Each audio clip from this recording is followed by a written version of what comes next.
I mean, I'm not sure if you heard my warning. Our interpreters would like everyone to speak slower, and we are not always good at it, but we are trying. So, and we encourage you and Dr. Yasser to do the same. Okay. So I try to comply to the best of my abilities. Yes, so do we.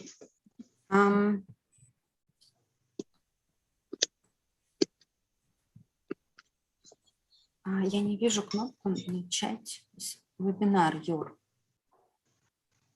Не нажать? Нажмите, пожалуйста, я не вижу. Ну что, Я начинаем? запускаю, да. We start our webinar.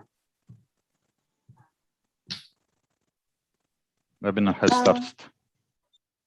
Hello to everyone who is joining our webinar. We opened the connection 2 minutes earlier for everyone to join and to test their connection. In the past, a few of our participants, or our regular participants, submitted feedback asking to start the webinars always at the same time. And actually, we do our best to respond to your requirements. Like today, we are starting at 12 GMT, so that's our usual time.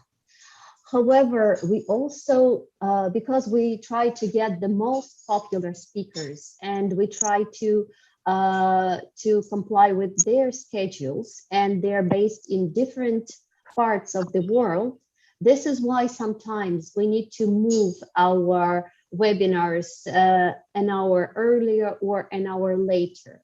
Because if we have speakers from one part of the globe, it's too late for them to join at 12 GMT, while for the other participants, like for example, for participants based in the United States or Canada or Mexico, and they have a lot of time zones within their countries, sometimes it's too early, like 5 a.m. to join our webinar at the regular time.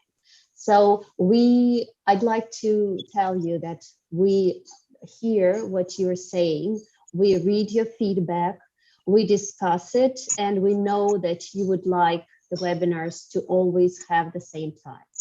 We do our best to respond, but sometimes we make the change in favor of getting the best speakers for you to listen to. So welcome to everyone who is joining IFC Healthcare Quality webinars. And we are organizing them in partnership with the governments of Norway and the Netherlands. These are the countries that are funding our program and make our webinars possible. Today, our partner is also Safe Care. So a special welcome goes to those who joined our earlier webinars, and we see the participant list, and we know that you are joining. Some of you are joining for the 10th time today, and this is great. We started our webinars in the fall of 2019 as a learning event, because when we were starting our health quality assessments, we were hearing a lot of requests for additional resources, additional trainings. And sometimes not all of the trainings online are good. So we decided to bring the small topics, webinars on small topics, to let our clients, let our healthcare facilities around the world to improve step by step, little by little. And we are running our webinars since October 2019. We did have 2 special COVID response webinars in March and April 2020. And we went back to normal, to the regular order of bringing you small topics, like, for example, how to put together a quality team, how to get a plan and try to make it a reality in a healthcare facility. And also we are listening to your feedback. For example, you sometimes can tell us the topic of the next webinar. For example, our laboratories, they wanted to hear, the laboratory clients, they wanted to hear special thoughts about how to implement health quality issues in laboratories, and we had the same for radiology.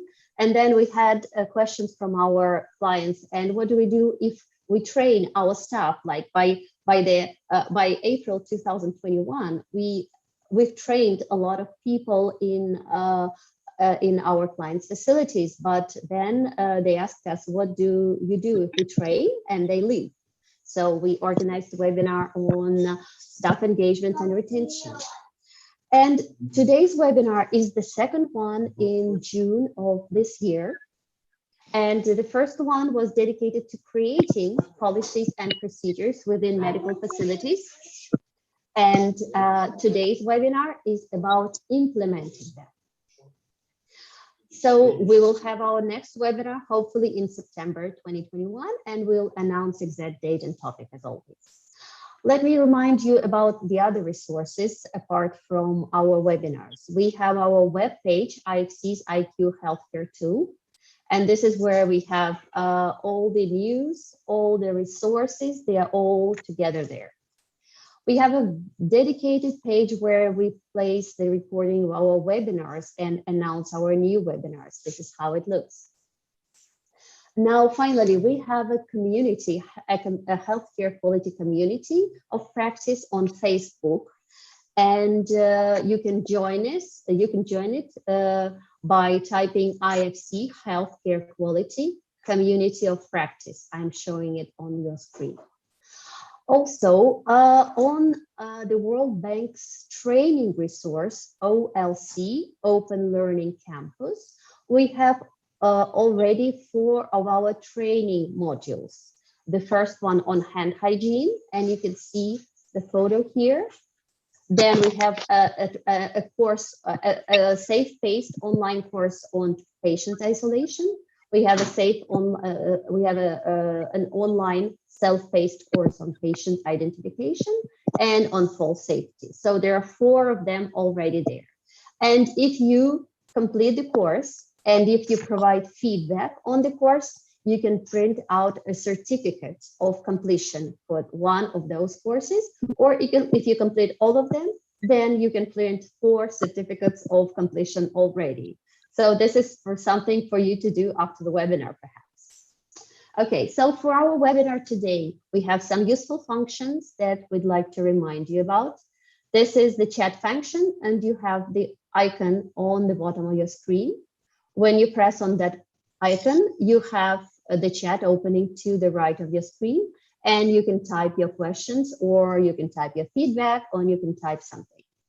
For questions specifically, and to get your question registered and prioritized, we have Q&A icon also at the bottom of your screen. When you press Q&A, here is the screen that opens, and you can type your question, and then you can see it answered here, or you can see it, or you can hear it answered during the webinar. Also, we have interpretation into French available, and this is, I've circled the button that takes you to interpretation. When you press on that button, you have an option to switch to French.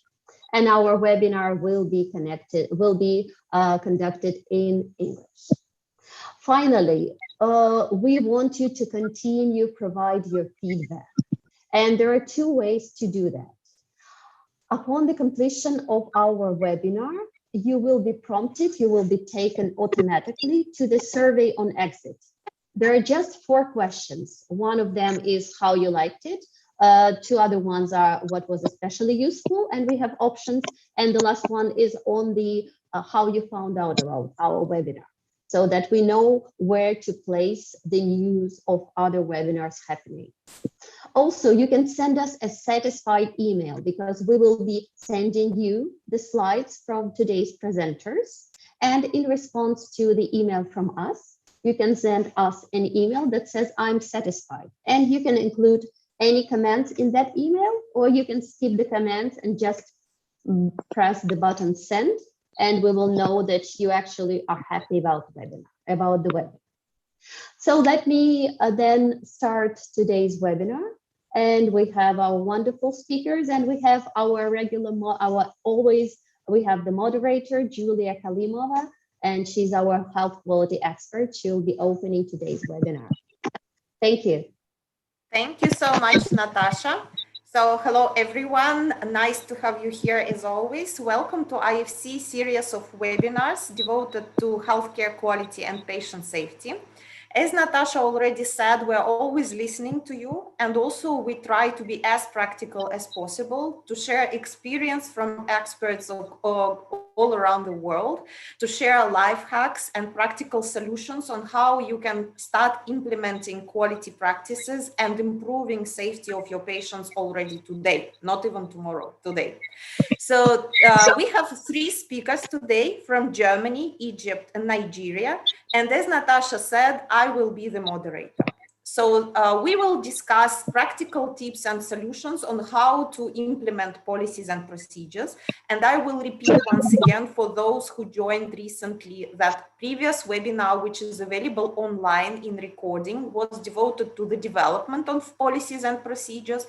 But unfortunately, based on our experience, not always great policies that are being developed reach the target. Not always they are being implemented, not always they are known by the frontline staff. Why? For multiple reasons. There are challenges, there are obstacles on this journey, and that's what we're going to discuss today. So our panelists will share lessons learned from their own experience and also will share global best practices. So let's start and hope our discussion today will be exciting, interesting for you, and you will be inspired to start implementing your policies as soon as possible. So our first speaker today is Dr. Tobias Schilling, a physician, founder and CEO of Hanover Medical Management. Dr. Tobias, over to you, please. Thank you for your nice introduction. Hello, everybody. Hello to the world. Let's see if I can contribute in your change projects in implementing your policies and your strategies that you certainly developed in your hospital. I'd prepared a small presentation that I'd like to share with you now, and I hope that you all see my title slide. Is it true? We do, yes. Okay, great. So what I'm talking about today is the art of implementing change in hospitals. Implementing change in industry is quite a common field, but implementing change in hospitals is certainly a special character, a special topic. Already as early as 20 years ago, the researchers Sharan and Colvin identified poor strategy execution as the primary cause for about 70% of the Fortune 500 companies' failures. So I took in advance the reason for the failure. It's poor strategy execution. And we found a similar rate of failed strategy implementation or policy execution in healthcare, or also around 70%. This is not because the invented strategies are bad or the policies are poorly elaborated. We feel it is quite the opposite. Mostly, hospital managers and doctors and nurses spend a lot of time and effort to create really great concepts. So why don't we see more strategic concepts come to a successful change in the hospital? Why is that? And it was one too fast. And as you all know, and as you all experience probably on a daily basis, our workload is huge. There is rarely any time to reconsider what we are doing and especially how we do it. There's simply not enough time in the face of the plethora of tasks and patients that we have to attend to every day. At least that's my experience in Germany. This is certainly the #1 reason why it is so hard to get something changed in a hospital. The second reason may be man's congenital aversion against any change. People do not like change. Change always comes with uncertainties, with unforeseeable results, and above all, with additional effort to what we are already doing. Not good. It is stressful to deviate from my routines. That's our experience. This aversion stems from our need for stability and simplicity. In an uncertain and highly demanding world, especially in the healthcare world, which is certainly very demanding, we look for familiar routines that have proven to do us no or at least minimum harm. That could be the background. Well, but if people try to avoid change at all costs, especially in hospitals, how can we execute new strategies or implement new policies, which almost always goes hand in hand with severe changes in our processes, in our thinking, in the structures that we got used to? First, strategies and policies may be invented at a round table in the boardroom, as you see on this slide. But it will never manifest into on-the-ground value if the board, the leaders, the head of the departments do not involve the care providers who are with the patients day by day and especially all day. You need to involve the people. That's certainly the number one rule. Second, we need a robust system to implement new concepts that require change. Fortunately, we as healthcare professionals, we do not need to reinvent the wheel. We can simply borrow tools and systems from other industries and business sciences. On this picture, you see Harvard professor John P. Cotter, and he wrote an article called Leading Change, Why Transformation Efforts Fail in 1995. It's one of my favorite articles. And in this article, he describes, or he created a simple change guideline that has proven to be successfully applicable in hospitals.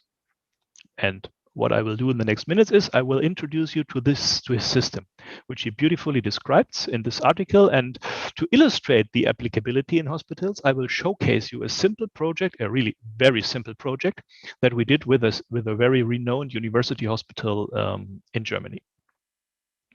So number one, the Cotter concept, 7 steps of change. First, Cotter advocates that you need to create a sense of urgency. Mostly, change processes start with a group of people who identified some opportunities, and there is a need for change or a crisis will be in sight.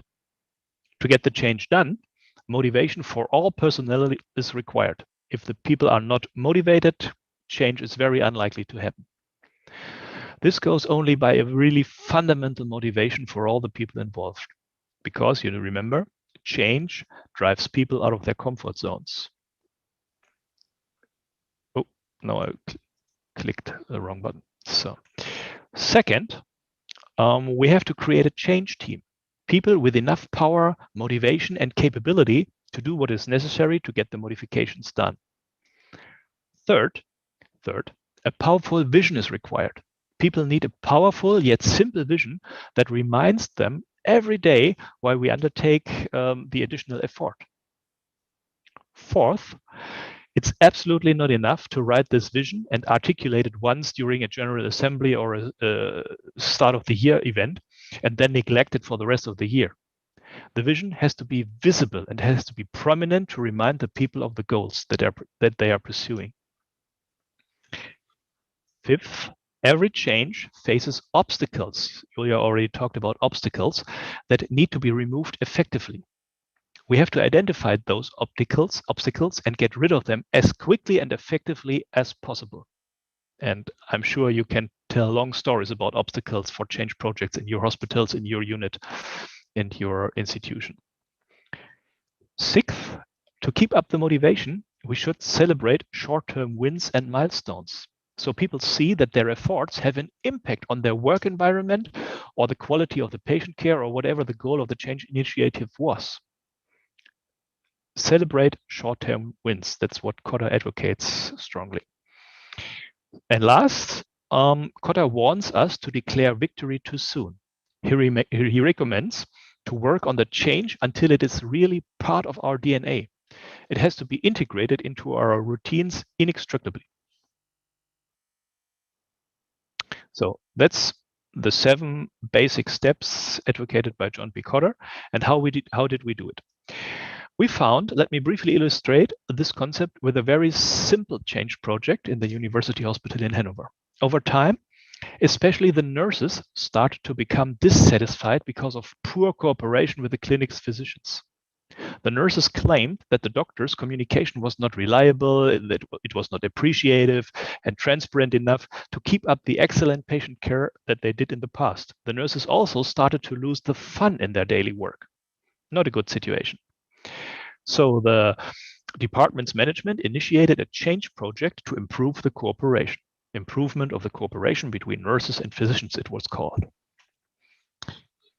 What did we do first? According to the Cotter system, we first tried to create a sense of urgency for this change. This was initiated with a small survey. The survey should somehow quantify the degree of the interprofessional cooperation. And besides, numbers always increase the credibility, as you all know. By quantifying the issue, we could convince the senior physicians and the head of the department that there was a real problem that needed to be fixed. Numbers are usually helpful in a science-driven environment like healthcare. Therefore, we asked a couple of simple questions, such as, please assess the quality of cooperation between the nurses and physicians in your department. That was the first question. This slide shows you the results. The green slices indicate a positive opinion, whereas the red slices indicate moderate to very bad impressions. As you can see, the majority of the nurses saw the cooperation quality not very positively. A lot of red slices here. The assessment of the regular agreements and coordination measurements between the two groups was seen even worse. Only 1% of the nurses were satisfied with the regular communication to the doctors. This is a catastrophic result. So what did we do? The good side of this survey was that the results were strong enough to host a workshop in which a change team was created. Second, Cotter's advice, create a change team. The goal of the workshop was to develop measurements to improve the daily cooperation, and to do so, it was mandatory to have powerful personnel on board when you create such a change team. So the head of the department had to be part of the change coalition, as well as the doctors and the nurses. This was the group of the workshop. Change projects are always a function of leadership. So in this case, we try to get the leaders to a transformational leadership style. Therefore, we needed to extract the head of the department from some of the workshop sessions to give the participants room for self-development and unconditional frankness. You all know when your boss is in the room, the frankness is maybe impaired. In consequence, the nurses and doctors were able to develop solutions that were not the classical top-down directives, but their own ideas. They could realize, they could invent, write down, and articulate their own ideas, their own vision of a perfect hospital and of a perfect clinic. This enabled them to identify themselves with their ideas. The participants came up with some approaches for improving the interprofessional cooperation. It was a series of ideas, but one of the key measurements was the installation of so-called corner meetings. It was agreed that nurses and doctors would have a brief 5 to 10 minutes meeting every morning to exchange the day's tasks, the requirements, the problems, new patients, and what has to be done. This meeting would thereby ascertain that both groups could better adjust and organize their individual tasks to the other group's obligations. You see, this is not a rocket science project. It's a very simple communication project, but it nicely illustrates the effect of the Cotter 7-step change system. According to Cotter, the group needed a compelling vision, like you probably remember, fly to the moon and back in the 1960s. This vision had to be brief and easy to grasp for everyone. The vision should form measurements into something that adds real value to the organization and the people. That was the idea behind it. And what they did, since the goal was to increase patient care and work satisfaction for the nurses and the doctors, the vision was as simple as excellence through teamwork. Stupidly simple. After the workshop, the measurements were implemented into the daily routines and supervised by senior physicians and leading nurses. Moreover, a bachelor student was employed to evaluate the adherence of the personnel to the new policies and to assess, that is important, to assess the effects on the perceived quality of cooperation. The vision was communicated extensively day by day in formal and informal meetings, on the rounds, during the rounds, via the internal newsletter, on the website, through the internal social media channels, and of course, during the start of the year event. Kotter sees the following obstacles as detrimental to any change project. Narrow job descriptions prevent people to work on modified processes. That can be a risk. Second, personal objective agreements are not in line with the new policy, so people prefer to focus on tasks that drive their career or income rather than working on the new strategy. The superior's demands may for various reasons may be inconsistent with the new vision. And in every organization, there are people who try to prevent change to happen. We can call these guys saboteurs who actively work against the project. But from our point of view, the insufficient systematic integration of the new measurements into the daily routines, as well as too few or no follow-up, are the major reasons for failure in implementing new policies in a hospital. So when it comes to change projects, we better identify all the possible obstacles and remove them as quickly as we can. One of the problems of change projects is that the urgency levels can drop over time. Communication of the vision is tedious and prone to become less inspiring over time too. Besides, pursuing the vision can be time-consuming and lasting. It needs a lot of stamina. To keep up the motivation, we should celebrate each short-term win and achieved milestone. This reminds the people that their efforts have or will have a value-adding impact on the hospital, on the work environment, on the patients, whatever. It also shows that this change project is not yet another green table idea or that sooner or later will diminish, but it is a vivid initiative which is worth to fight for. This is something that we have to remind the people day by day. The transformation has to become a habit, and Kotter says it has to be part of the organization's, in our case, the hospital's DNA. This usually requires years. So try to resist the urge to declare victory too soon.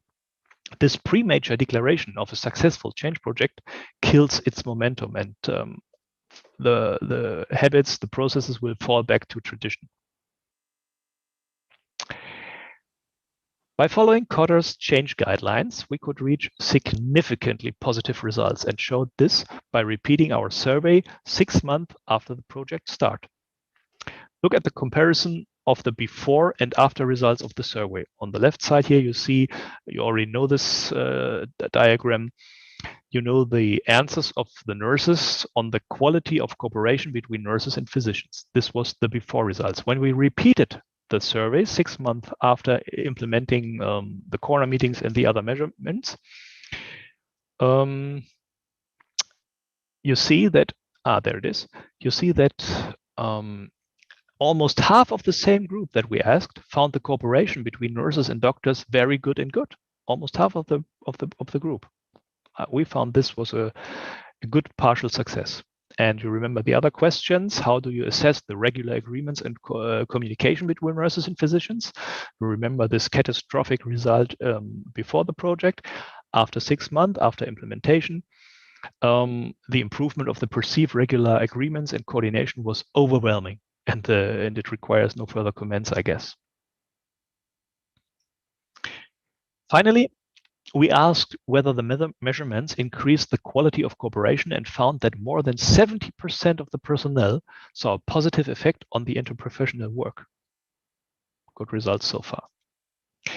Perhaps you would like to systematically execute, as Julia said in the beginning, some change projects in your hospital by using the Kotter system too. To facilitate your projects, we created some tool sheets that you can download for free on our website, and the sheets are part of our Hanover Medical Management Manual, which contains checklists and tools for a big variety of leadership and management tasks in a hospital. So don't be confused if you downloaded it. Don't be confused from all that stuff. You will find the transformation sheets on page 18 to 20. I will copy the link for the download in the chat right after my presentation.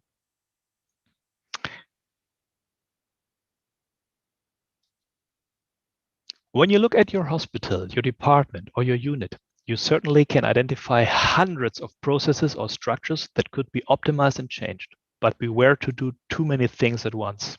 That's one of the biggest mistakes if you're euphoric and eager and excited to do some change. It won't happen. It won't be successful.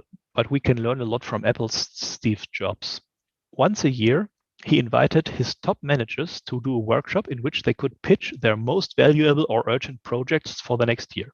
At the end of the workshop, 10 of the best projects were introduced to the participants. This was important for them. It was an important pitch because the selected projects would be granted with significant money.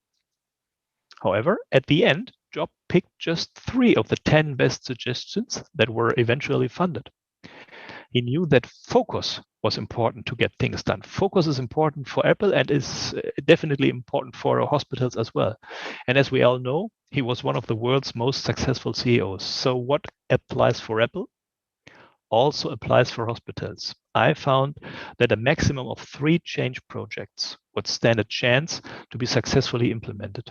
So I strongly recommend that you focus on very few projects and handle them one after the other. This is better than, or it's better than doing too much in parallel. No matter how robust your Kotter's change system might be, 3 projects at once is the maximum number that we found feasible. I thank you for your attention and would be pleased to answer all your questions or comments if you so have. Thank you a lot. Thank you very much. Thank you so much, Tobias. This was wonderful, as always, because Tobias already was a speaker during our webinar, so we're pleased to have such panelists joining us again. So before we move to the next speaker, actually, I wanted to sum up and just to highlight the most important ideas, because I think that presentation of Tobias clearly set all the required elements, all the key steps that you need to follow during the process of implementing your policies and procedures that you developed. And I wanted to once again stress the importance of number 1, capacity building. That's what we always say, and we keep repeating it, and we will never be tired to say it again. In order to drive the change, in order to implement the change and fill in the gaps, first you need the capacity. Well, we call them quality champions. Find the people that you can rely on. Number 2, effective communication and team approach. That's what we always say about the importance of committees, the importance of regular meetings, discussing everything, all the issues that come out, incidents, problems that arise, you need to discuss with your colleagues. Only in this case, it will work and it will create transparency. And in case you develop a policy and the team gives you feedback, something doesn't work, you can modify the policy. But for this, you need communication, you need effective discussion. Yep. Then leadership involvement. It's another key critical point that we always raise.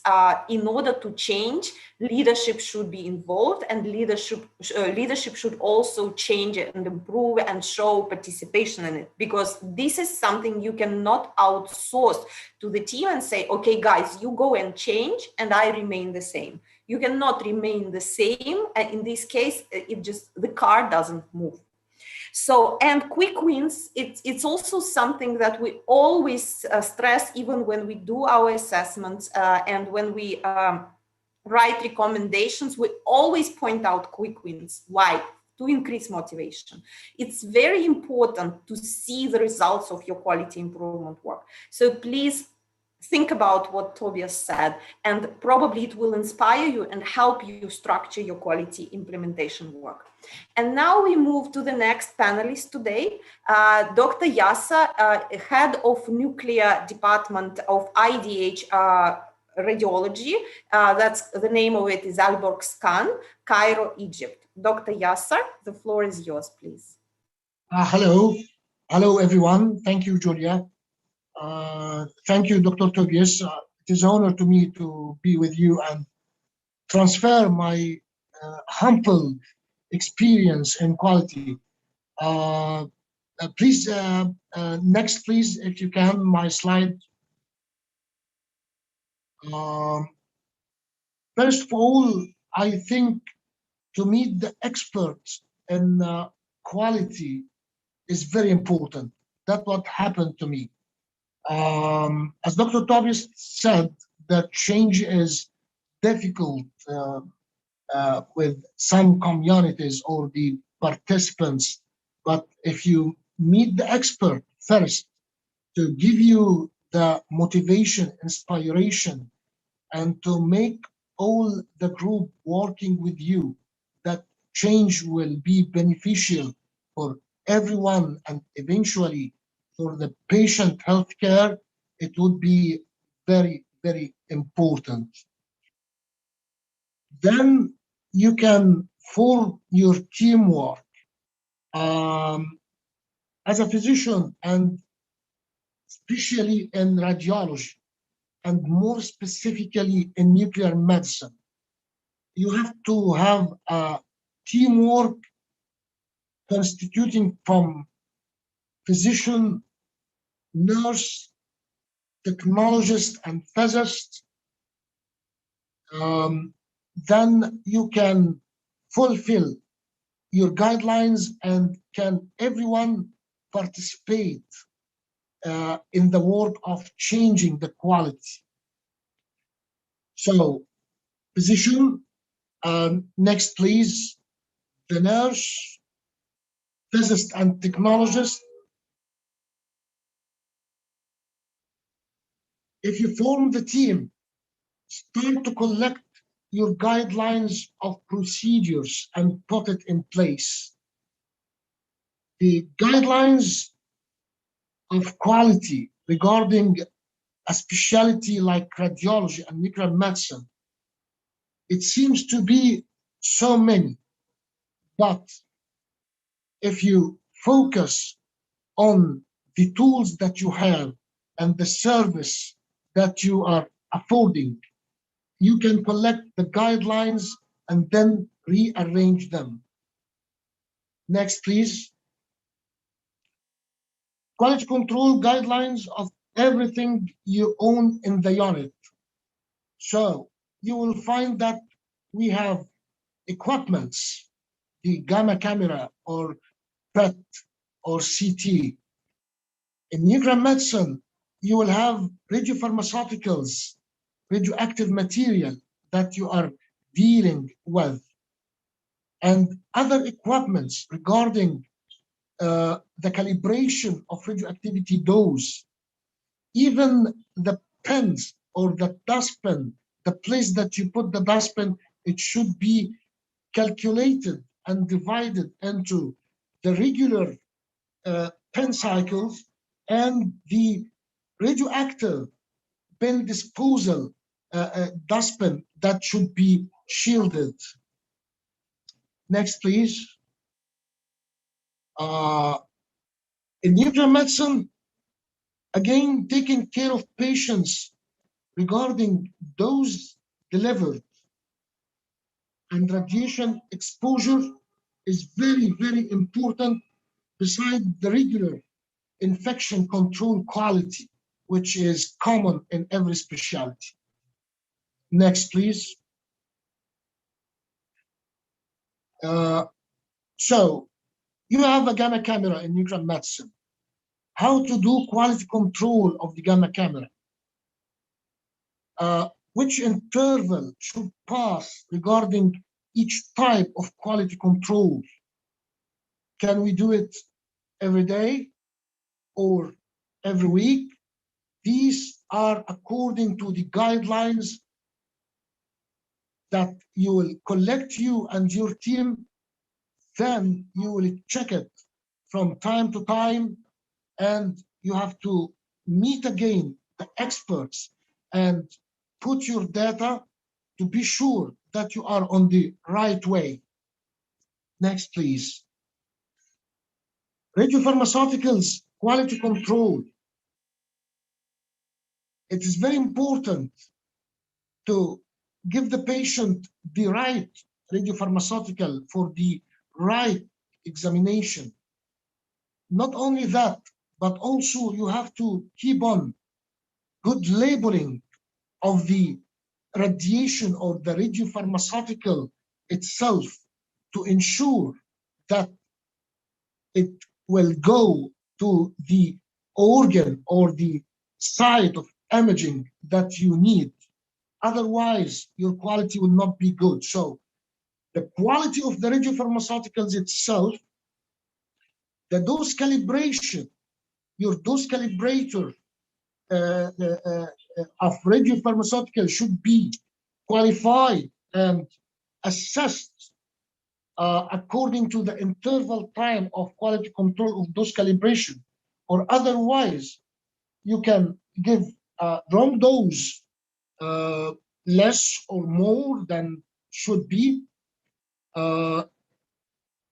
Number 3, shielding of radiopharmaceutical. So you have to have the lead shielding that make you coping the international guidelines of Atomic Agency regarding what's called ALARA, as low as achievable or reasonable dose exposure for occupational and for patients.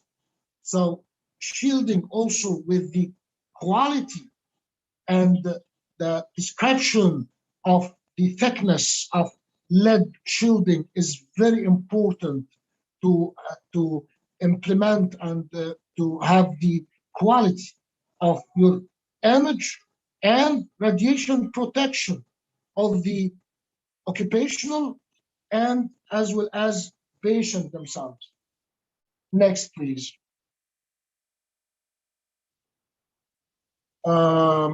Taking care of patients regarding those delivered radiation exposure and infection control, as we said, gamma camera control, radiopharmaceuticals, and handling the tracer to the patient while the tracer is shielded, how to keep a distance between you and the dose, how to keep shielding, well shielding of the radiopharmaceuticals, and also how to train your nurse yourself to inject with a very short time. So keep the time short, the distance is longer, and keep shielding of the tracer. You will keep your quality of radiation protection well. Next, please. You have to know that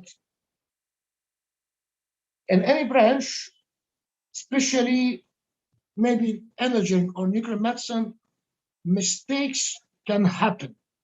And that's why the quality team will tell you that mistakes will happen, but you have to, first of all, solve the problem. If you have a minor spillage of the tracer, you have to have the guidelines and the quality guidelines how to solve that problem properly. Number 2, incident report. Write an incident report, you and your team, about what happened.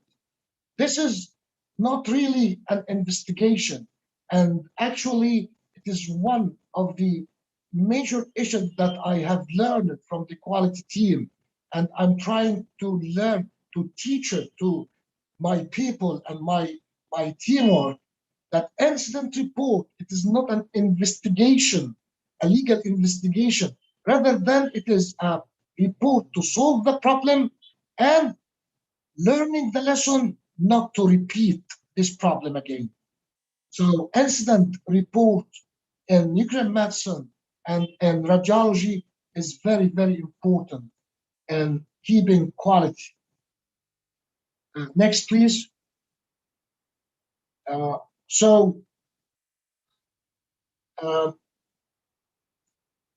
Lastly, regular meeting with your teamwork, with your staff.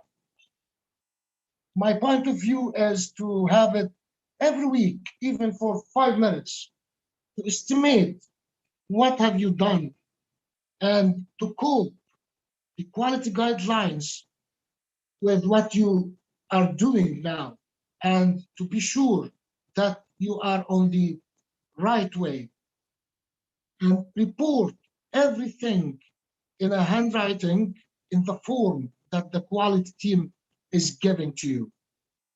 It's very important. Meet your team all the time, give them the inspiration, the motivation, convince them the importance of quality for the patient, for your department, for everyone is working with you. Regular meeting with the quality team itself, with your work team, is very important also, to recheck your work, to re-guide you if there is a special entity like in nuclear medicine, the hot lab checklist daily, how to do it and what is the importance of it, and regularly check your hot lab is very important. So meet your quality guide every time that you can, both of you, to be sure also that you and your teamwork is on the right way. That's it. This is my humble experience. Simple. I wanted to transfer it very simple regarding the nuclear medicine, which quality of image and quality of radiation protection and radiation delivered to the patient is a very, very important entity regarding the quality of all hospitals. And thank you very much. Thank you very much, Dr. Yassa. It was very interesting to know about the experience and about how you were implementing quality and patient safety specifically in your department. Because we must say that when we got acquainted with Aalborg Scan, the nuclear department, among other departments, was standing aside from the point of view of number of policies that the team developed and created, comparing to the other departments which were not as developed, didn't have that many policies, didn't have that many protocols.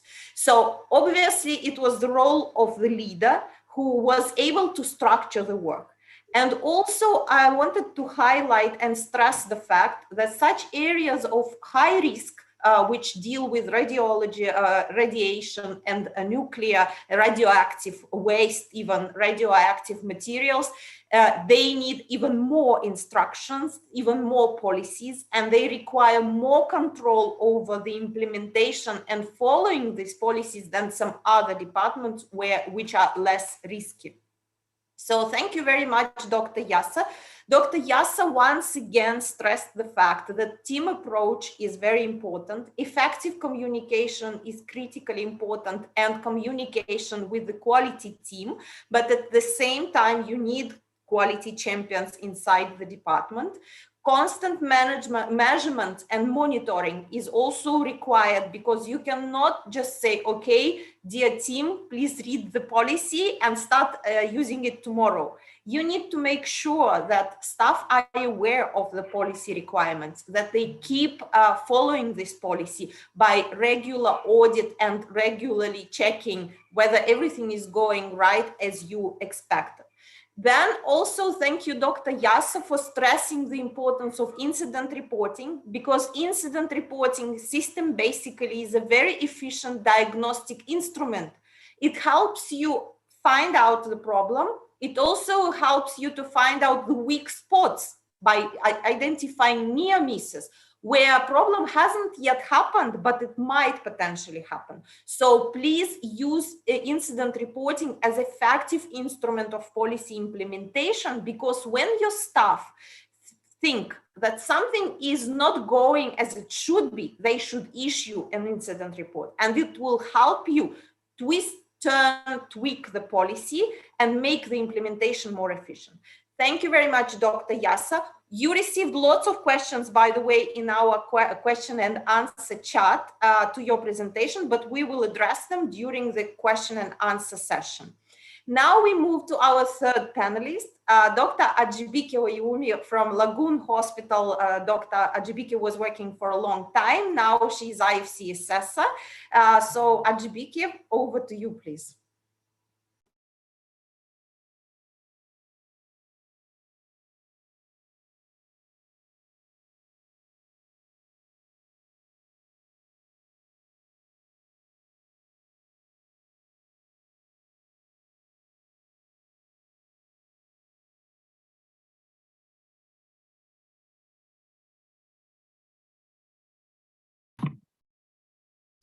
My apologies. Can you hear me now? Yes, we can hear you. Okay. Good morning, good afternoon, and good evening to everyone. Nice to have you all here. I see we have quite a crowd. And I imagine that is because the topic is a hot one. It's something that we hear about every time you go to hospitals, to do an assessment, to talk to them. You hear about how do we go from words to action. And, we brought this up because we know it's a challenge. And so what I am about to do today is to share my own lived experience with you, being someone who went into quality totally naive, with very little support and training, but, went through that journey, and it's been quite a few years. So I feel like I have a few tips and tricks to share. But the first thing I would talk about is the challenges that we faced. So, I worked mainly with one hospital for several years, but over the years I have then worked with quite a few hospitals. So this, the challenges and even the solutions are an amalgamation of experiences. So one of the first things that happened with us when we started, and I call us implementation naive, because we were not even thinking about implementation like many other organizations, had a very supportive leadership team and a powerful vision which was shared. So that goes along with what Tobias told us about, right? You create that vision, that sense of urgency. A very powerful vision which was helpful. But we had an experienced but very enthusiastic team that was chosen to build the quality. They were healthcare professionals with a lot of work on their plate. So this was additional for many of the people on the team. And of course, that made it a bit challenging because, as is often said, quality was then being done off the side of the desk. So that made it a bit difficult. But the great thing about it was they were a very enthusiastic team. However, the enthusiasm, again, was almost an obstacle because nobody really understood what to do. But because we had this enthusiastic team, once they started talking to people about, can we do this and that, and they met obstacles, what they did was to jump right in and do it themselves because they wanted things to be done. And that in itself was an obstacle. So the policies were being written by the quality team rather than the people who were directly involved. But the quality team, sat and they were churning out these policies. The quality team, of course, to be able to churn out the policies, had gone online to look for the policies, look for templates, because this is not something they'd ever done before. Like I said, they were naive, quality naive. This was the first time. So we took examples from the internet and adapted them. But in adapting, we still could not fully contextualize. So we were taking words that were foreign to the culture in the hospitals. And I'm sure many of you do that.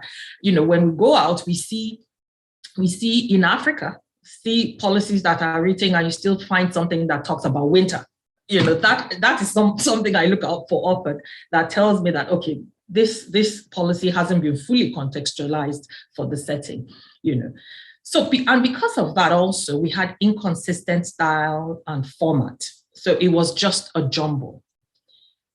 Communication was inadequate, not because the team didn't want to communicate, but because they didn't even know what to do. They were overwhelmed with the work they were doing.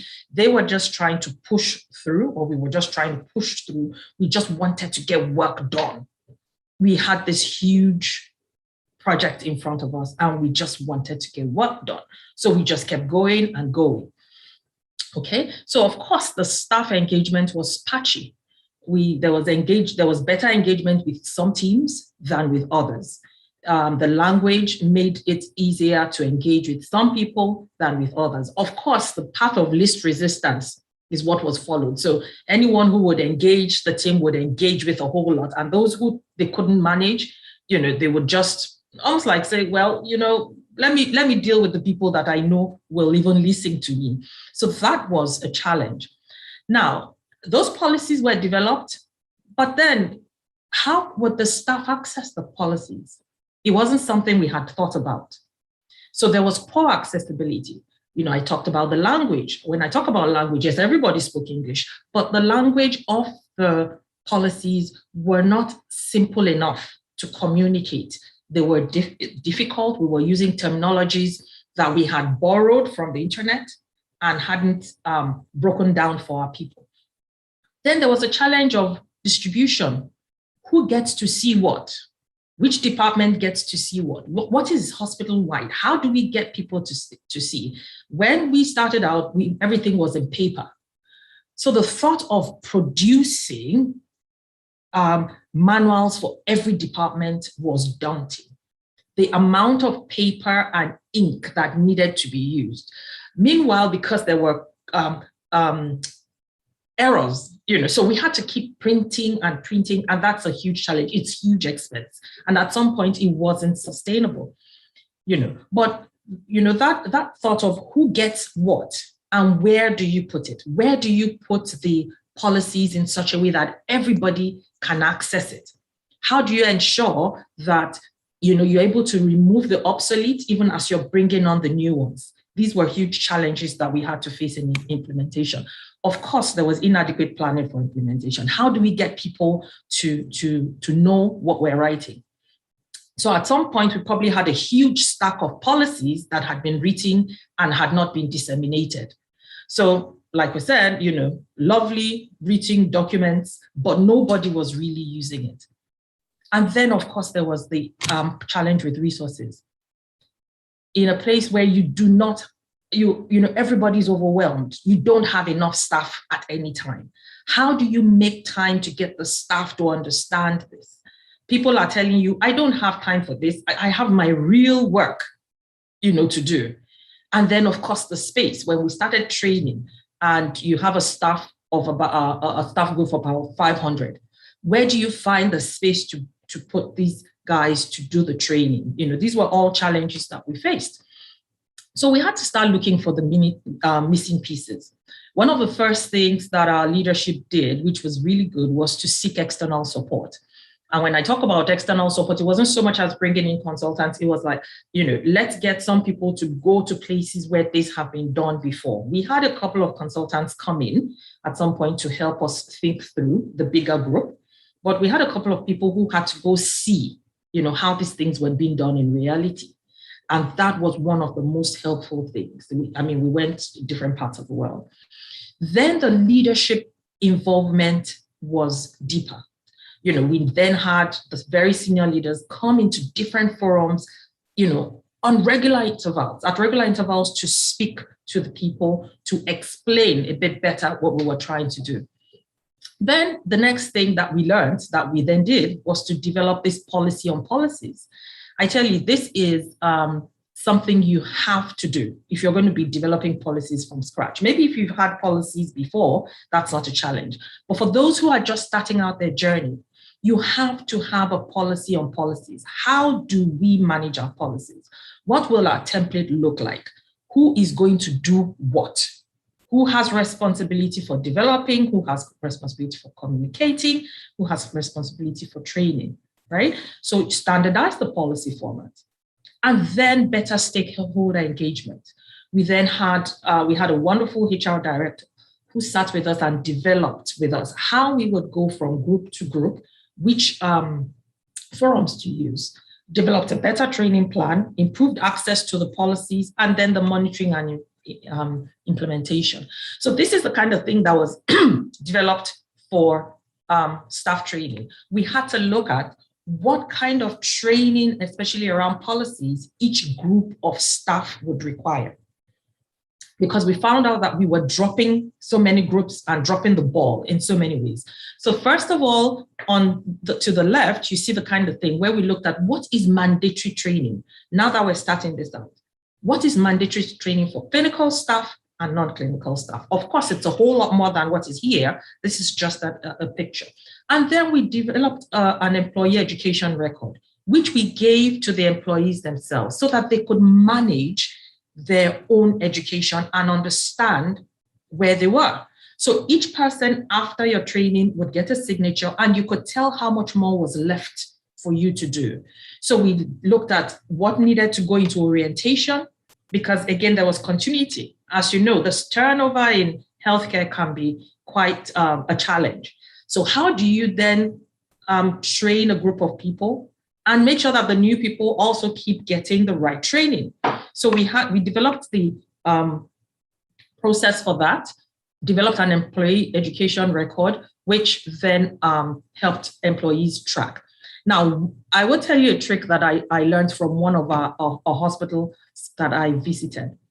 What they did was to break employees into groups and then throw out a challenge and a prize.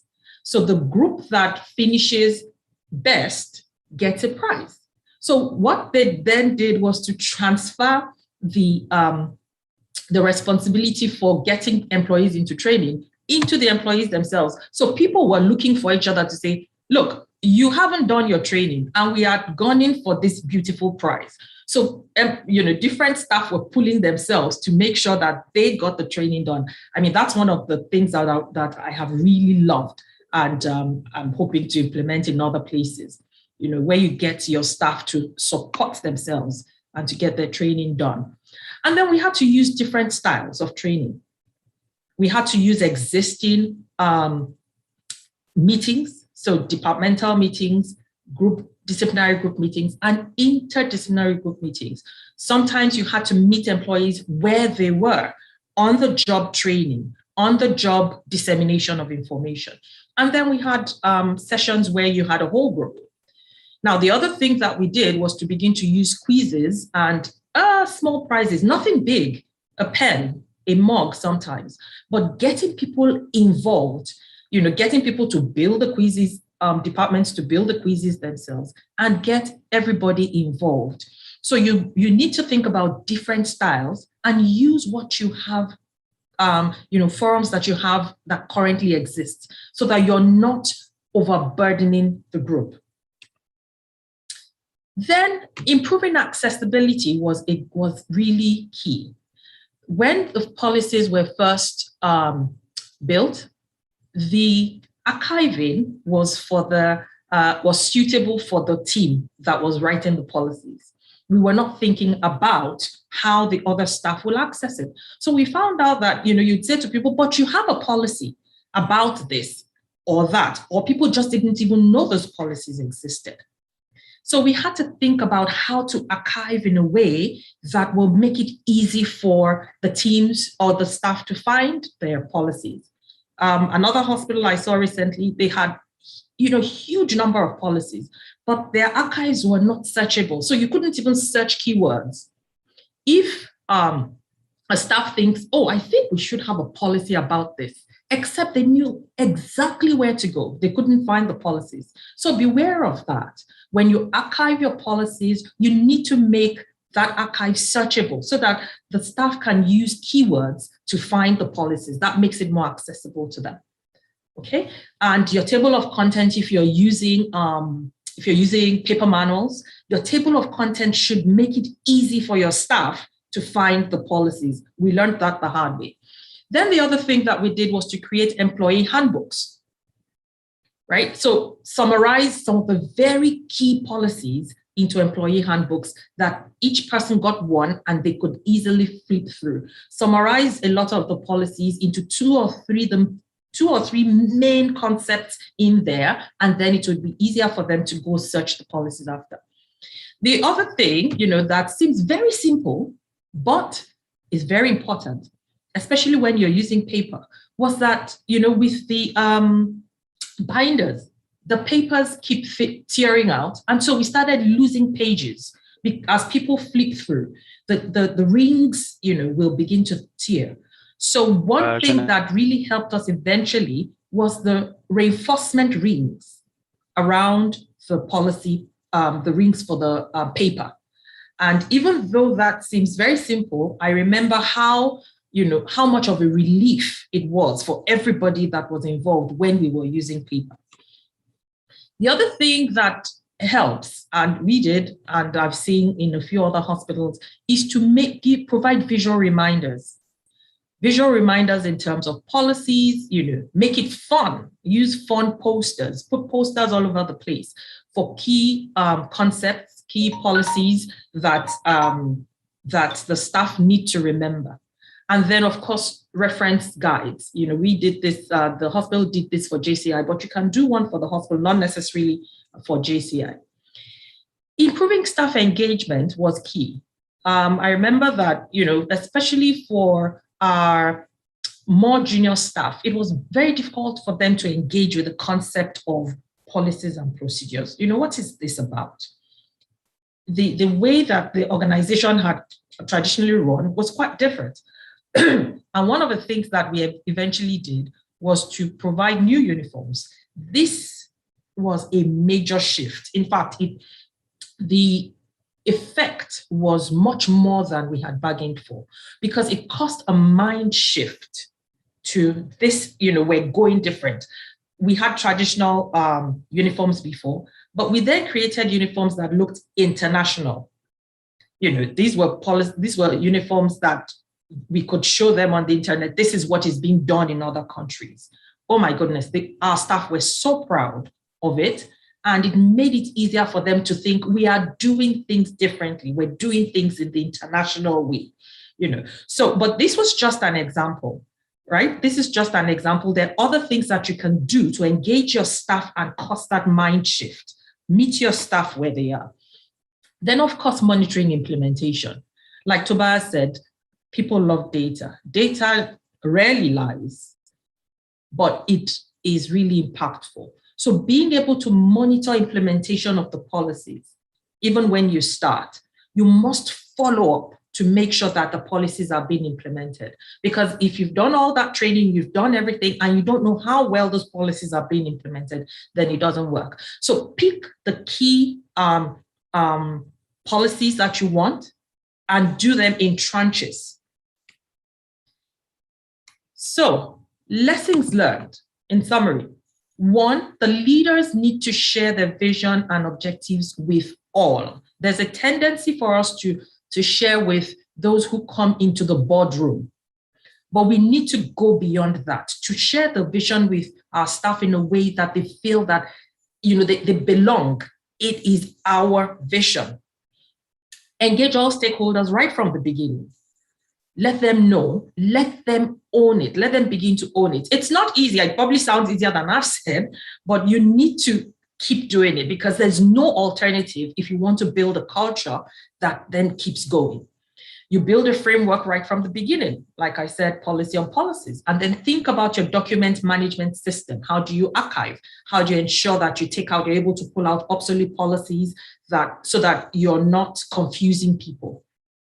Be clear about responsibilities and roles. When you talk about developing policies and implementing, a quality department or team does not quality make. It is a big mistake that we make all the time. We talk about quality team and quality champions. Quality needs to belong to everyone in the organization. For as long as staff members feel like it's the quality team's responsibility, you will not be able to sustain it. So this is one of the things that I teach and I will never get tired of talking about. A quality department does not make your quality. They support your quality. Build capacity in your staff. It may seem like a bit of an investment, but you must build capacity in all your staff in different ways, subject matter, quality knowledge, so that everybody can contribute and move the team forward. When you're building capacity, of course, there are different levels of knowledge that different team members of staff need to have, right from your board down to the frontline staff. You need to understand what each group needs to have. And you must plan for implementation right from the beginning. How do we disseminate this information?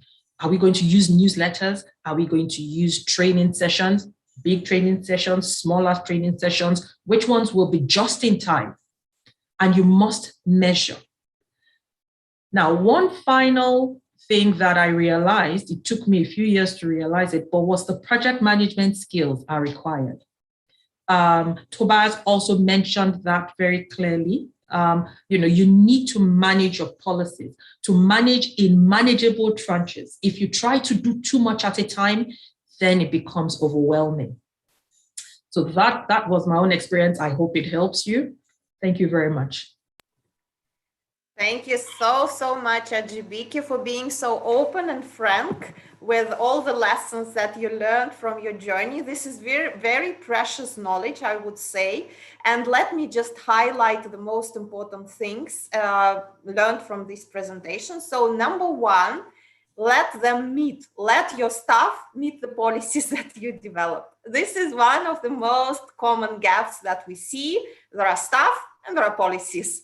Let them meet each other, disseminate, put policies in accessible place, and just tell your staff that these policies exist and they need to get themselves acquainted with it.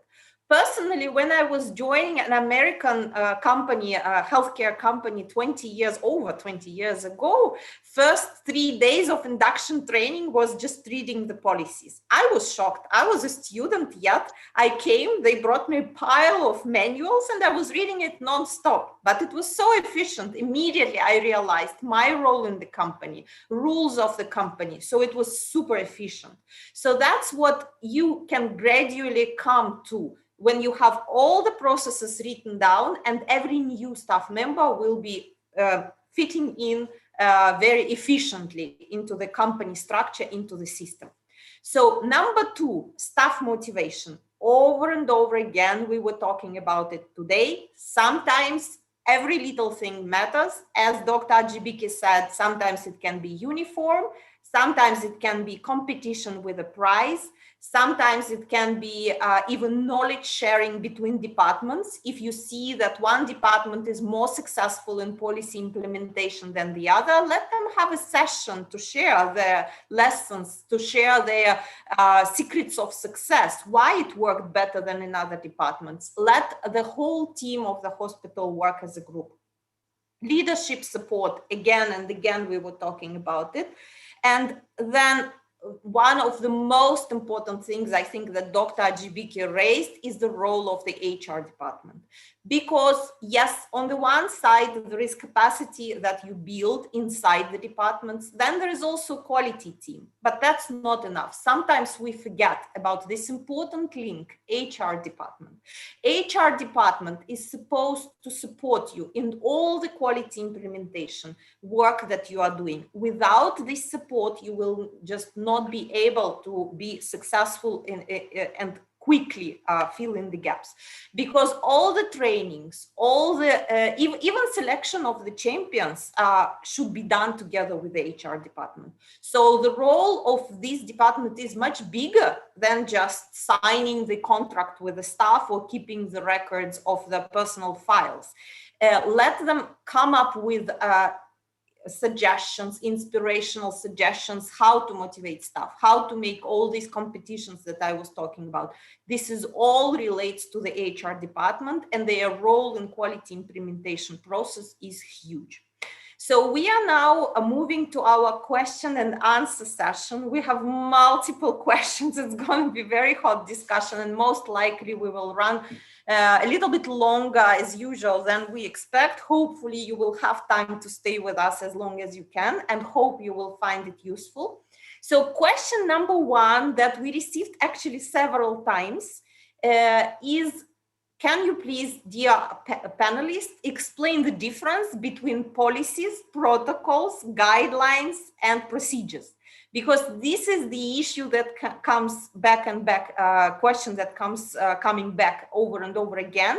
And here, before we move to the panelist answers, I wanted to remind you once again that our previous webinar was devoted to the development of policies and procedures. You can find the link to it, to the recording of it in the chat. And today we're talking about implementation of policies. But in order to make sure that we are all on the same page, let's clarify once again the terminology.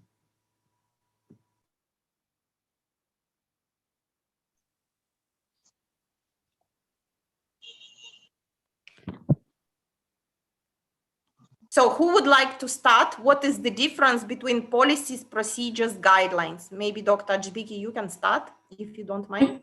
Yeah, that's fine. So policies are intent statements of an organization that says, this is how we will do it, but it doesn't tell you the how. It just says to you, in this organization, this is what we do. It's almost like a rule. Okay. Now, your procedure will then be how you implement that rule. So in an organization, for instance, a policy can be, we will use 2 patient identifiers in XYZ hospital. And this is, we would use these 2 identifiers or 3. So the procedure can then be in radiology department, this is how we will do our identifiers. In the outpatient, this will be how we will do our identifiers. That will be the procedure. Protocols, on the other hand, are a set of steps. They're like rules that you must follow.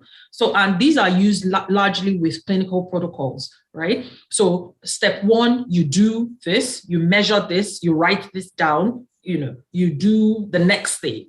Sometimes it will be, if something is done, then, you do something else. Oftentimes the procedures, or SOPs also have the person who will be responsible for doing each step.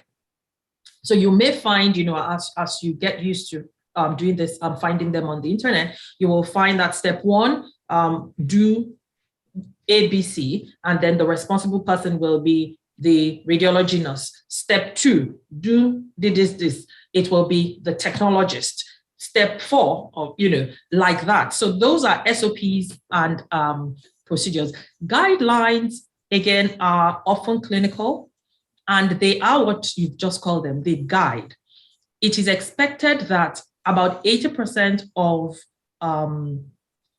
patients will fit within the guideline, and that guideline tells you, what to do. It still requires some judgment from the clinician about what to do with the guidelines, but it provides a framework and knowledge, especially around a particular subject, for the practitioner what to do. So pain management, for instance, the guideline says, if a patient's pain score is between 1 and 5, you can give oral medication.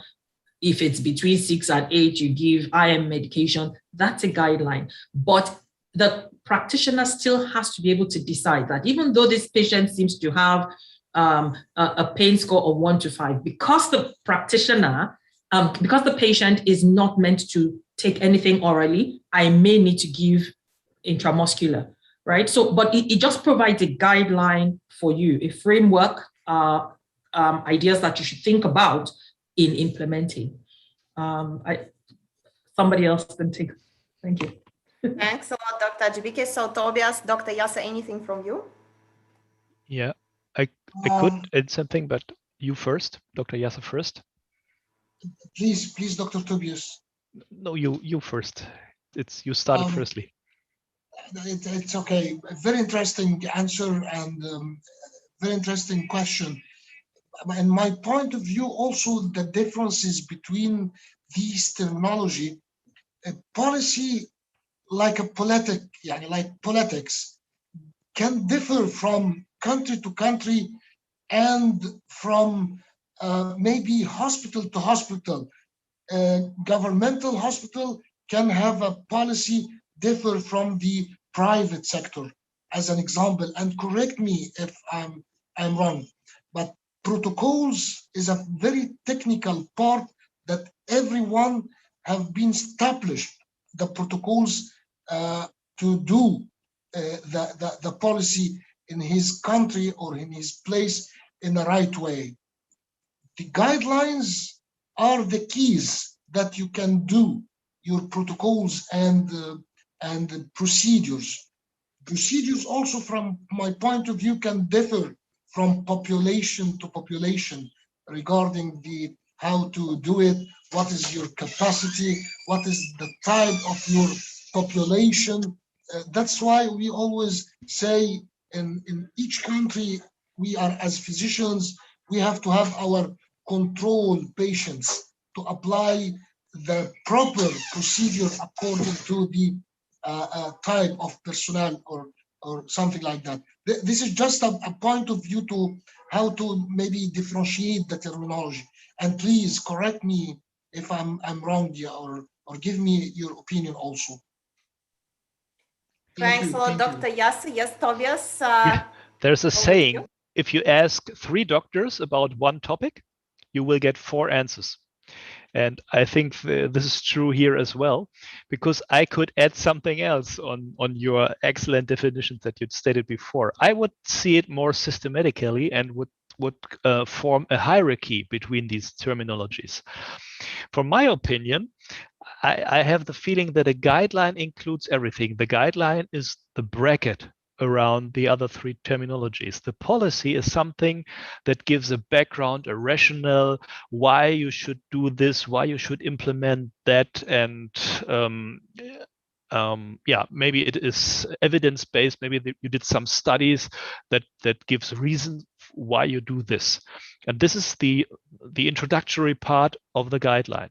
If you once identified what is to be done, then you can tranche it or slice it into different procedures. Okay, when you look at the coronary heart disease, for instance, is the stenting the appropriate measurement, or is the coronary aortic revascularization, the surgery, the appropriate procedure that you could implement? This is defined within the guideline according to the policy of the society of the experts. Now you have the procedures, and how the procedures can be applied is defined in the protocols. Staying to the cardiac surgery example, the protocol of coronary artery bypass grafting would be first anesthesia, then opening the thorax, then connecting the extracorporeal heart machine, and so forth. This is the protocol. How many heparin will I apply, and so forth. And thus, I think we have a hierarchy between these terminologies. That would be my interpretation. Thank you so much, Tobias. Thank you, Dr. Yasser. Thank you, Ajibiki. These were great examples. Yes, thanks for real life examples, because I think it makes life much easier for everyone who is working in the medical facilities. So I hope we have clarified the terminology. And then we all know that every journey starts with the first step. So although we already touched this many times today, let's clarify once again. The policy is developed. We created it. It's printed out. What is the next step? What is the very first step to start implementing the policy? Can it be maybe disseminated? Say, okay, staff, you read it, and then I come and ask questions to check knowledge. Maybe that's it. Or HR department comes with the training, or I give it to the staff and then the staff give me feedback. Maybe we will need to change it once again. So what worked in your case and what would you recommend? Do you want me to start? Yes, please, Thomas. Okay, I wrote it in the chat already. I have the feeling that since, please correct me if I spell your name wrongly, Dr. Oyewumi, okay, also emphasized that motivation and people are major important for any change progress, for any implementation. I would advocate that some formal kickoff meeting could be the starting point to implement any policy or any new strategy. This gives you the opportunity to do some internal marketing in advance. When you define a starting point, Julia, you said you have the policy printed, everything is ready. So how do we start? Then we can say, okay, on the 1st of December, we will start to implement the new communication policy, the new radiology measurement, the new critical incident reporting system, all so forth. And until the 1st of December, December. We have now 4 months left. We can do some internal marketing. We can send out small pieces of our policy. We can educate our people to understand the rationale behind our policy. We can incentivize it. We can do workshops before we even start, and to get all the stakeholders, all the people who will be involved into implementing the policy, mentally aligned to our vision, to our idea. This is the beauty of not starting immediately, but preparing it slowly and creating some kind of brand around our new policy, so that everybody is excited and can't wait to start and do the stuff on the ground. This would be my suggestion. If we just issue out the policy, maybe involve some administrative department, the thing is, it is too boring. People are not excited. They say, okay, it's another directive, it's another top-down approach from the board or from the leader. Okay, we will do it because we have to. But if you manage to get them involved enthusiastically and motivate them with small tricks, as Dr. Yuvami introduced us, I think then you have a good foundation to really start on the 1st of December or whenever you want to start. Thanks a lot, Tobias. Ajibiki, Dr. Yasa, anything from you on this? Actually, I totally agree with Dr. Tobias' motivation and preparing, and like we say, give the inspiration before starting is very, very important to convince everybody to share in the quality for their goals of development and their place, belonging, and behavior. Thanks a lot, Dr. Yasa. Ajibiki? Yeah. I mean, I agree with both previous speakers. I guess it depends on what stage of your quality journey you are. So for those who are starting off afresh, of course, that kickoff meeting for building the new vision is really important. Being able to communicate to people why we need to do this differently, because oftentimes quality is additional work. And like we say, additional work for people who are already overworked. So the only way they would come along is understanding why there is a need to do this differently, and reassuring them that it's not going to kill them. It's going to only make things better for them. So that kickoff meeting is very important. But after the point where you've been able to do the major kickoff meeting, say, okay, where the whole organization is going in a different direction, because some of the policies are going to be coming in bits and tranches, you must ensure that you always talk about the why. I found out that that's something you can't skip. You must tell them why this is and what's in it for them. Right? What's in it for me? It's actually going to make your work better. It's going to reduce rework. It's going to improve your patient satisfaction. It's going to improve your satisfaction. It's going to make sure that we're getting better outcomes. So you're measuring the outcomes, right? We all need to do that. And then, of course, it's making it easy for them to find it. So for some people, they need to hear. You think about how people learn. They need to hear. Some people need to read. Some people need pictures. All they need to see is some pictures and they get it. You need to combine all this together to help your staff understand what you need to do. But please always remember the why, the why, the why. Thanks very much, Ajibiki.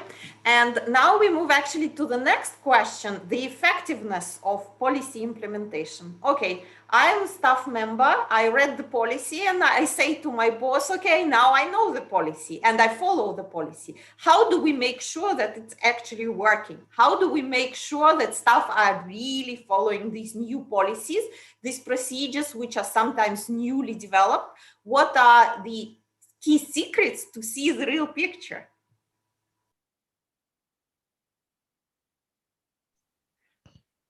You asked a very sad question. Why?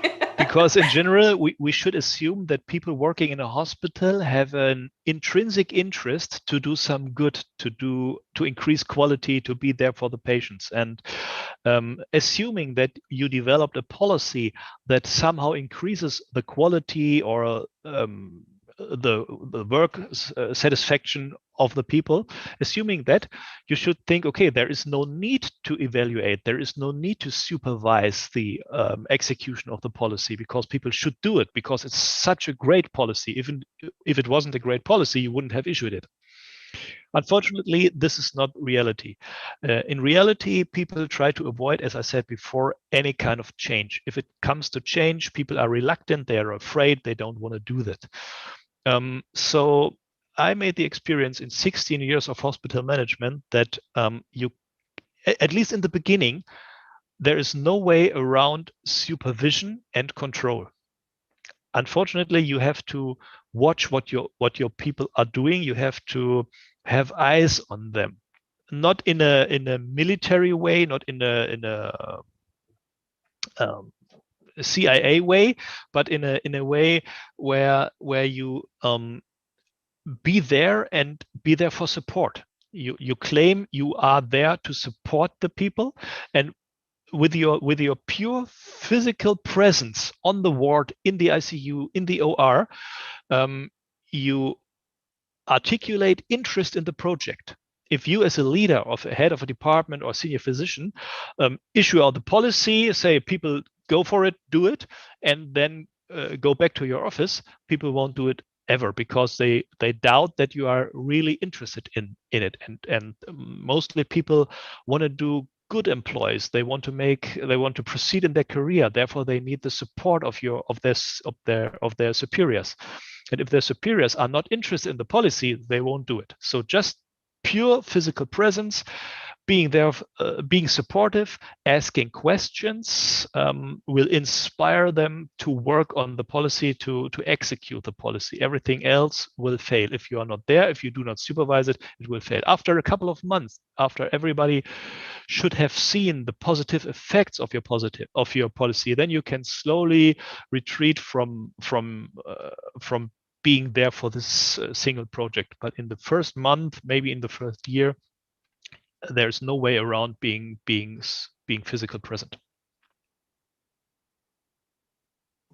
Thanks a lot, Tobias. Anything from Ajibike or Dr. Yassa? Or else we will move to another question.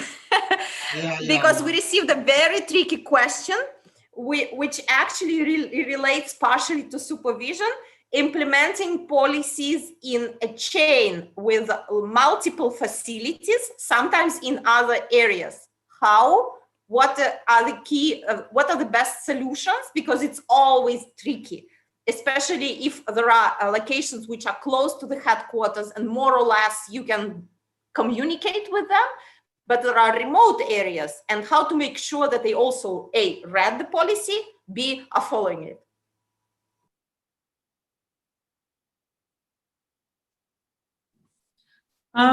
So that is another challenge, like Tobias has talked about.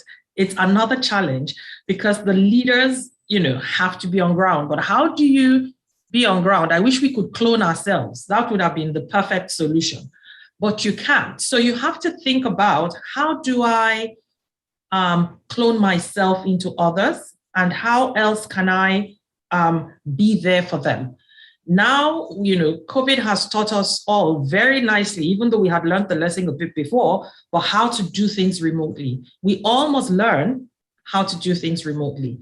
But there must be a way in which the other locations can feel the presence of the leaders. I've worked in an organization where some of the smaller branches feel like, oh, we're the poor cousins. Nobody cares about us. It's only the central location. So the leaders have to find a way of sharing their time amongst the various locations, if possible, except it's absolutely impossible, and then you must find a way to reach them. The other thing is to find a way to bring some of them into the other location, the main location, flagship hospital, whatever we want to call it, to come in and work with the staff. We need to think about how to create friendly competition without, making sure that it doesn't turn adversarial, making sure that no organization feels like one branch is favored over the other. So how do we create friendly competition? How do we use our data to manage this? But being on ground is very important. I'll go back very quickly to what Tobias was talking about. And there are some tools, the leadership workarounds are invaluable. Being there to ask people, what can I do for you? How is this policy working out for you? Because oftentimes leaders create policies in the boardroom without the support, without the inclusion of the frontline staff. But it's the frontline staff that know what can work. So being able to be there to ask the frontline staff, is this working? And taking whatever they have said and including it in, whether it's in managing the policy or doing something about whatever is making it difficult for them. It is very important that if you ask your frontline staff about what needs to change, that you do something about it and provide feedback. If you ask them how things are going, what needs to change, what needs to be added, and they tell you, and you don't do anything about it, then they would stop talking to you. So making sure that whatever they tell you is, can be used and can be built into the daily work life is important. Thanks a lot. So anything from Tobias or Dr. Yassa? Otherwise, we move to another question, which is as tricky as the previous one. So I take this silence as no, and we move to another question, which relates to culture, actually. So we travel to different countries and we see that countries vary a lot. And sometimes global best practices do not fit into the cultural environment. For example, relatives are accustomed to staying in with the patient for all the time, sometimes one patient, 5 relatives, but the hospital wants to follow the best practices regarding infection control, and they want to implement a new policy which doesn't allow relatives to stay. How to make it work if the culture actually is not ready to accept this policy, this best practice, or lots of other examples, bringing medication from home, bringing food from home, which sometimes is not safe, lots of other things. So can you please, based on your experience, tell our audience which is the best way to do it? Number one, basically you need to change the culture somehow.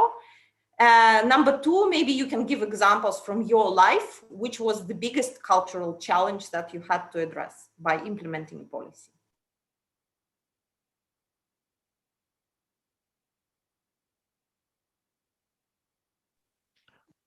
If you let me... Please. Yes, please, Dr. Yassa. Okay, because we are in nuclear medicine, so maybe it is easier for me to warn the relatives about radiation. So they have to be far away from the patient while he was injected. So we can stone 2 birds with 1 stone, infection and radiation exposure avoiding for relatives. This is one solution. From the beginning, other solution regarding our call center or secretary to announce and to clarify the radiation and the infection control, how it is important for the relatives while he is calling or booking for the patient for a date for radiology or nuclear medicine. Third point, we can give some wall chart and instructions for people who can read. How is it possible to avoid unnecessary exposure to radiation as well as to infection? These are our solutions in life that we depend and rely on. It works in Egypt, actually, if you reassure the patient yourself, the medical teamwork itself, it will be very convincing, and the people will be convinced very well. Thanks a lot, Dr. Yasser. So basically, yeah, that's one of the solutions, is actually educate the patients and their families why it's not accepted.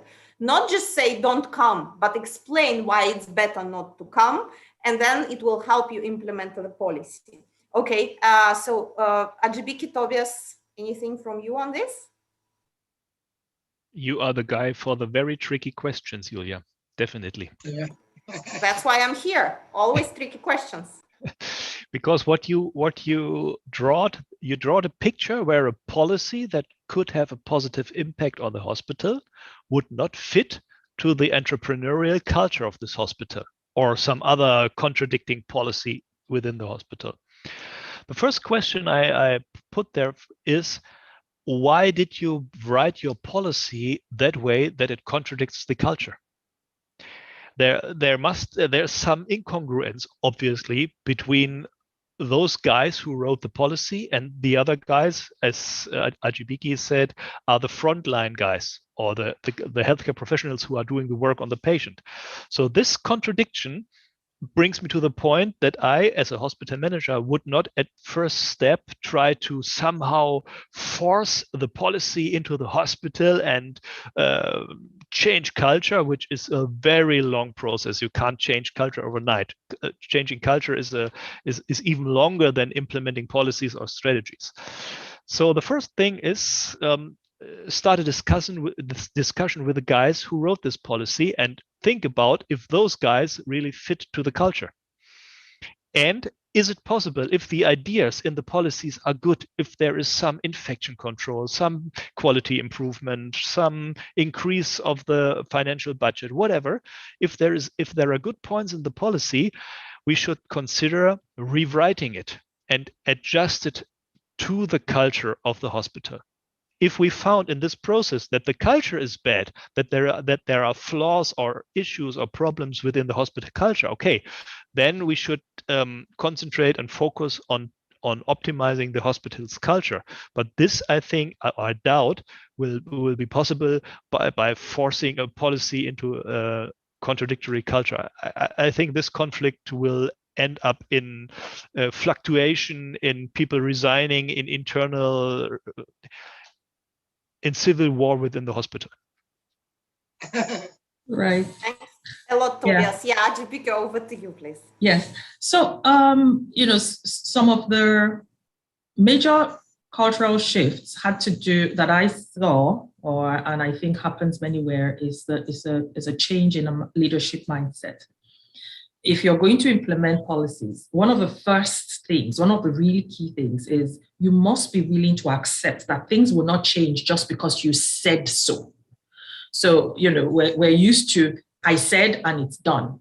That often doesn't work. And Tobias has said it's not going to happen just because you said so.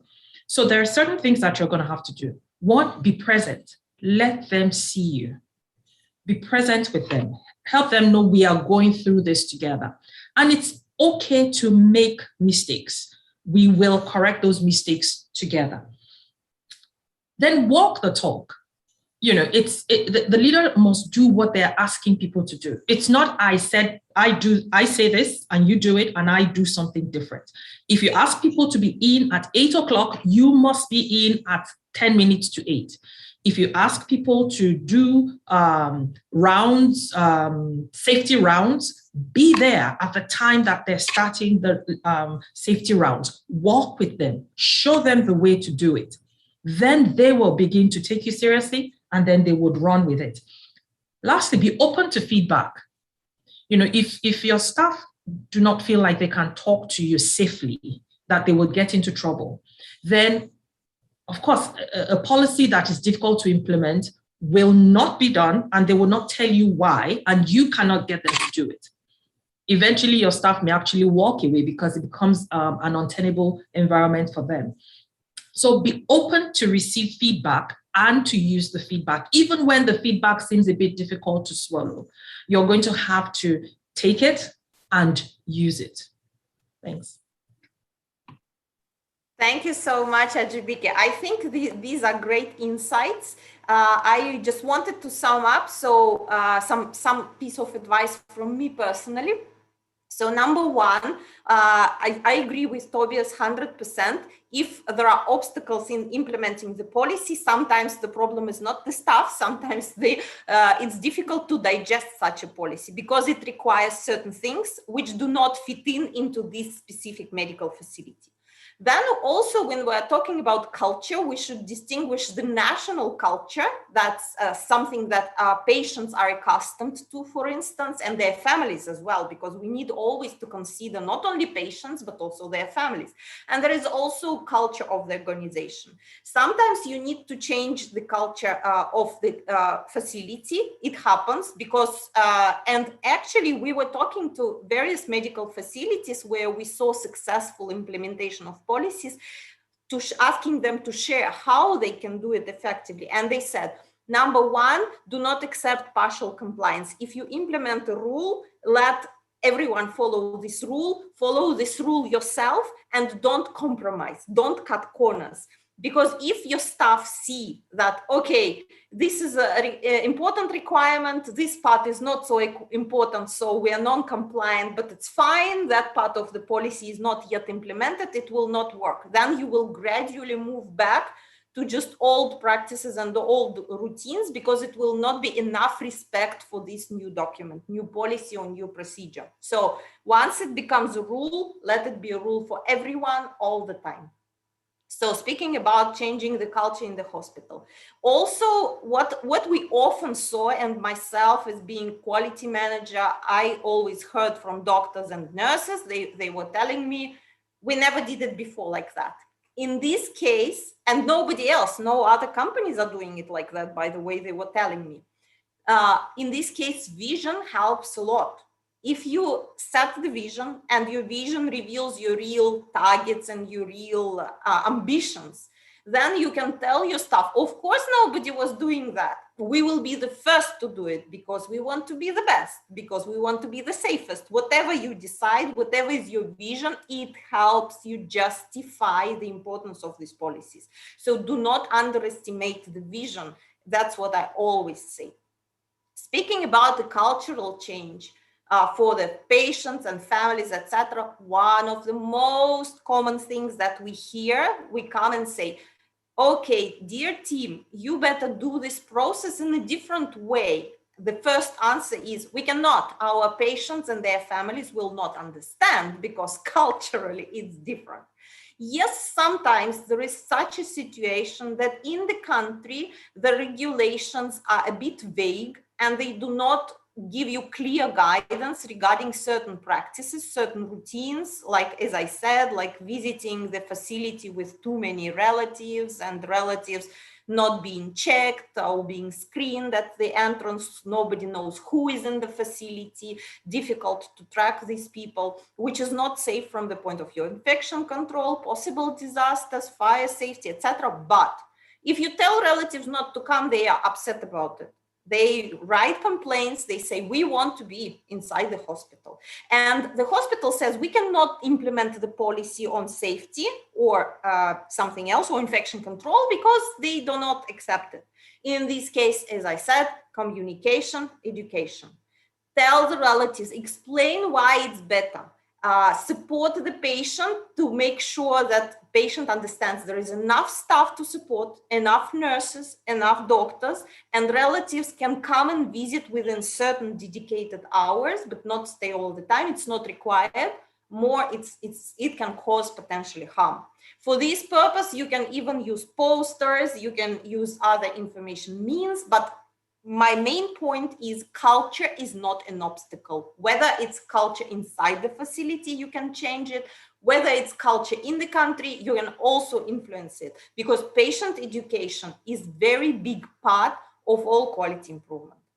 Okay, so then we move to the last question, I believe, because we are running out of time.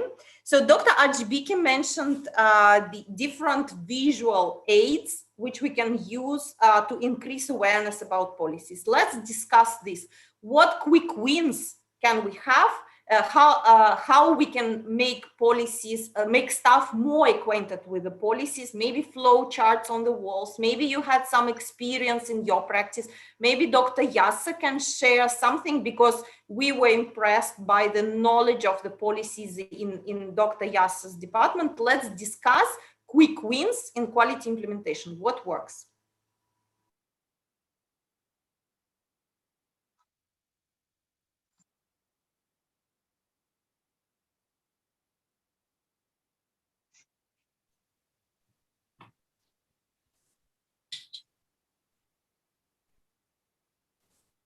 Okay, maybe I'll go again. Yeah, so like I had shown you, posters make a lot of difference. I know that in some areas, because of challenges with resources and all that, it may be a bit of a challenge, but there's nothing that says you can't do handwritten posters. But even for the posters, so some may remain as constant, some you would have to change them, even if you're going to bring back the old set. So you could put them out in batches so that people are seeing something new. Because the other thing, and I'm sure you know that in real life, when you're seeing something every day, all the time, you even don't remember that it's there anymore. It just fades into the wall. Okay, so using those posters, a lot of us are using EMRs now. So screensavers that scroll can also be very helpful. So when people put on their computers and the computers are idling, you can put in some suggestions, some pointers for them, use those. Flow charts, like you said, are really important. So I don't have to remember everything, right? I can have flow charts that are easily available. The most important thing is to make them easily available.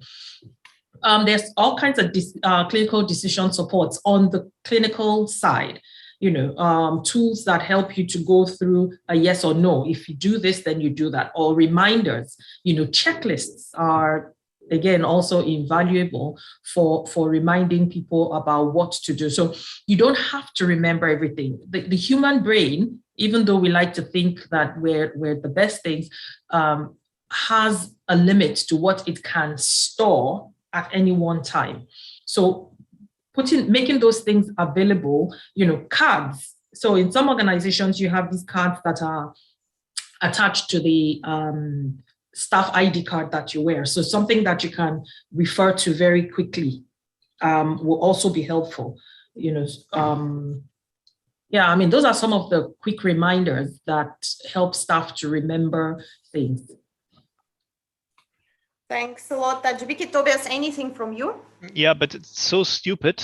I don't dare to tell it here, but let me give it a shot. We have to consider the new generation.